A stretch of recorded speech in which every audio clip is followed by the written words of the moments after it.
This is Merle Rutledge Jr., candidate for governor of Virginia 2021, running for the Republican nomination. And of course, lately we've been hearing all types of crap since that dreadful day, November the 5th, 2019, when Democrats turned over Virginia from red to blue. And now we're seeing the crap.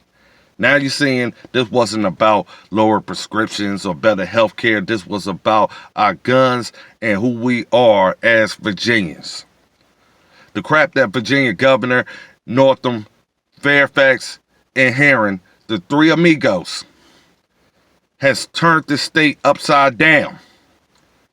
Now, all across Virginia, we have every single locality on board except for them liberal cities putting out 2A resolutions that says that we are not going to abide by your legislative victories that you decide to have, that decide to take guns out of our citizens' hands and then give them away to make sure we are more vulnerable.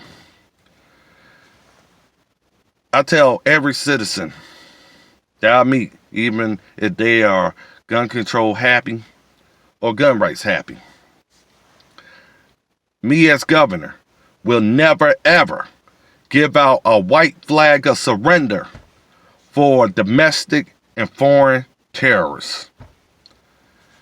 This is the playbook of terrorism. And now we have the biggest terrorist that is terrorizing Virginia right there in the governor's mansion with both the House and the Senate to do his bidding. Now, I'm telling people, we are not going to make it easy on that son of a bitch. We're not going to make it easy on Fairfax, and we definitely ain't going to give a damn about Herron's opinion. You can see now, even after they decide to try to buckle, they try to give us the grandfather clause to say if you already have your guns, we are not going to take them. That ain't good enough. Factually, why in the world will gun rights owners voluntarily give up their guns so criminals can be free to terrorize, hunt down, and kill their family members without them having adequate means of self-defense? My job as governor, once I'm elected, because you can't get any other milkshakes to get this job done. This takes heart. This takes backbone.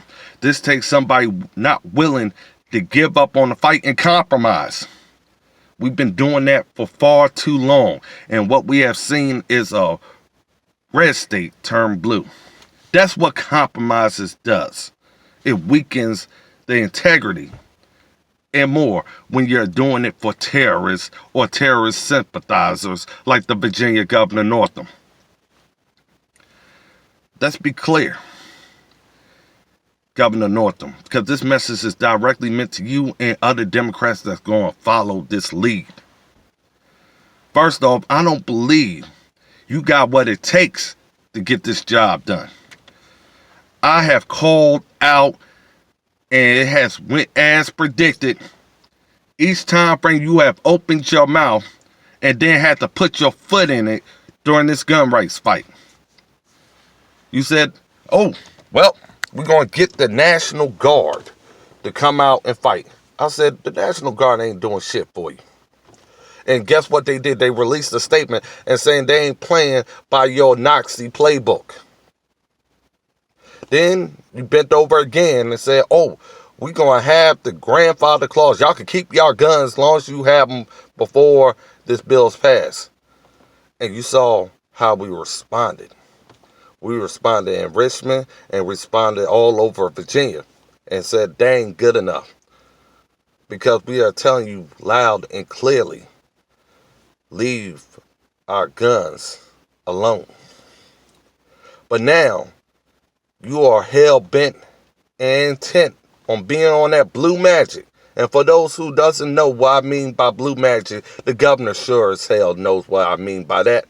That means he's on dope, heroin, whatever, opiates. For anybody to come out with this type of bullshit and think it's going to just ride. When I went to the Chesapeake gun rights rally, when they was voting on a 2A resolution, I saw people passionate, fighting for right, and telling government officials, we are caught on and woke up to your bullshit, and now we are on the battlefield ready. I called out for militias to get formed.